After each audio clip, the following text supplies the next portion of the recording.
I want to be clear about something before I tell this story. I was not trying to be a hero. I was trying to finish my shift. It was 3 in the morning at Careth Deep Station, and I had 4 washrooms left on my round, a mop bucket with a slow wheel squeak, and no interest whatsoever in whatever the military was doing on the other side of Dock Wall 7. I had been a washroom attendant for 11 months. Before that, I spent 31 years as an engine room chief in the old Earth Navy, working on vessels that the current generation of fleet engineers would not recognize as ships. Loud, dirty, temperamental ships that broke down on schedules of their own choosing and required you to know what was wrong before you had instruments to tell you. I had learned to listen in those engine rooms, truly listen, the way you listen when the wrong sound means 30 men die. I retired. I moved to the station. I took the washroom post because it was nights. It was quiet, and nobody expected anything of me. That is the part they leave out of the story when they tell it at the Admiralty. Nobody expected anything. I was mopping Corridor 9 keel when I heard it. It came through the dock wall as a harmonic, a high, cycling whine with a slight flutter at the top of each pass, the kind of sound that lives just below the range where you register it consciously, and just above the range where you ignore it. I had heard that sound 11 times in 31 years, 11 times, and each time it meant the same thing, a cracked expansion collar seat on a high-pressure gas line, weeping its seal. I stopped mopping. On the other side of that wall was the Vithani flagship Aldranath. She was the largest ship in dry dock, a kilometer from bow to stern, running 4 drive columns along her keel, and she had been in for a refit for 6 weeks. I knew this because the engineering teams coming off their shifts used our washrooms, and engineers talk, especially when things are not going well. They had been talking for 4 days. Something in the drive column assembly was venting trace amounts of pressurized drive gas into the service gallery along her keel. Not enough to trigger the full evacuation protocols, more than enough to be dangerous if it reached an ignition threshold. 40 engineers from 3 different specialist crews had been through that service gallery. None of them had found the source. I stood in Corridor 9 keel for about 30 seconds, listening to the flutter in that whine. Then I picked up my cart and walked to the dock wall access hatch. I want to be honest about what I was thinking. I was thinking that the sound I was hearing was a 12-centimeter expansion collar on the number 3 drive column junction box, and that the seat had a hairline crack running along its inner radius, and that it was weeping drive gas through that crack at a rate that would become dangerous inside of 6 hours. I was thinking that I had a full roll of silicone drain seal tape on my cart, which I used to stop the older washroom sink fittings from weeping water, and that silicone drain tape would pack that seat well enough to hold until a proper repair crew could get a replacement collar in the morning. I was thinking it was going to take me about 4 minutes. I was not thinking about the 40 engineers. I was not thinking about the Admiral. I was thinking about a cracked seat and a roll of tape. The access hatch opened into the pressurized service gallery along the Aldranath's keel. It was a long corridor, maybe 200 meters, lit in the cool blue of the Vithani dock working lights, and it was not empty. There were 6 engineers in yellow coveralls at the far end, gathered around a bank of diagnostic equipment, talking over each other's readings. There was a woman in a gray admiral's coat standing behind them, her hands clasped at her back, her face doing the particular thing that the faces of senior officers do when they have been patient for 3 days and are almost out of patience. She was tall, even for a Vithani. Pale gray skin, calm dark eyes, the kind of stillness that comes from decades of not letting people see you worry. She saw me first.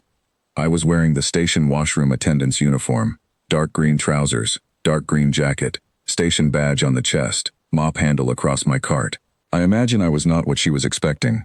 She said something to the nearest engineer, who turned, saw me, and held up a hand. "Sir, this is a restricted. There's a cracked expansion collar on your number 3 drive column junction box," I said. 12 centimeter. The seat's gone along the inner radius. That's what's venting. The engineer lowered his hand slightly. "That's not what our scans are showing." "Then your scans are looking at the wrong frequency," I said. "Can you hear that flutter in the whine?" He listened. His face changed. I pushed my cart past him. The number 3 drive column junction box was 114 meters down the service gallery on the port side, and I found it the way I always found things in engine rooms, by walking toward the sound and letting the sound get louder. The expansion collar was right where I expected it to be. It was a standard Vithani pattern collar, which was not so different from the old naval pattern once you understood the thread sizing, and the crack was where I had expected it too, along the inner radius of the seat face, just wide enough to pass a thumbnail. I tore off a length of drain seal tape. Good silicone tape, the kind that bonds to itself under pressure. I wrapped it twice around the seat face, smoothed it down with my thumb, and then used the rubber grip cap on my mop handle to press and cinch it along the full circumference, the way you tighten a compressed dressing when you don't have a clamp. I counted out 2 minutes with my eyes on my watch. The flutter in the wine dropped. Then the wine itself dropped. Then it stopped. I stood up, put the tape back on my cart, and became aware that the Admiral was standing 3 meters behind me. The 6 engineers were behind her. Nobody said anything for a moment that felt longer than it was. "That will hold until morning," I said. "You'll want a full collar replacement. The crack will propagate if you run her at rated pressure, but it won't vent tonight." The Admiral looked at the junction box, then at me, then at my station badge. Her expression was difficult to read, which I respected. She said, "Who are you?" I told her my name. I told her my previous rank and service, because it was relevant, and because I have never seen the point in false modesty.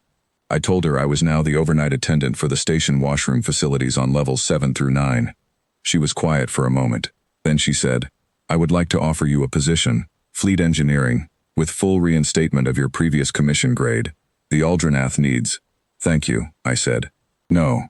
She studied me, not offended, genuinely curious, which I found I respected even more. "Why not?" I thought about how to answer that honestly without being rude. I said, "I spent 31 years keeping ships in the air for people who outranked me. I am not opposed to the work. I am opposed to the hours." One of the engineers behind her made a sound that might have been a laugh. The Admiral looked at me for another moment, then said, very quietly, "What can I offer you?" "Nothing," I said. And then, because she had asked with genuine courtesy and deserved a genuine answer, I added, "The tape will hold till 0600. Tell your morning crew to bring a size 4 collar and a torque wrench set to 18 foot-pounds. The access clearance on that junction box is tighter than the manual says." I pushed my cart back to the access hatch, went through, and let it seal behind me. I had 4 washrooms left on my round.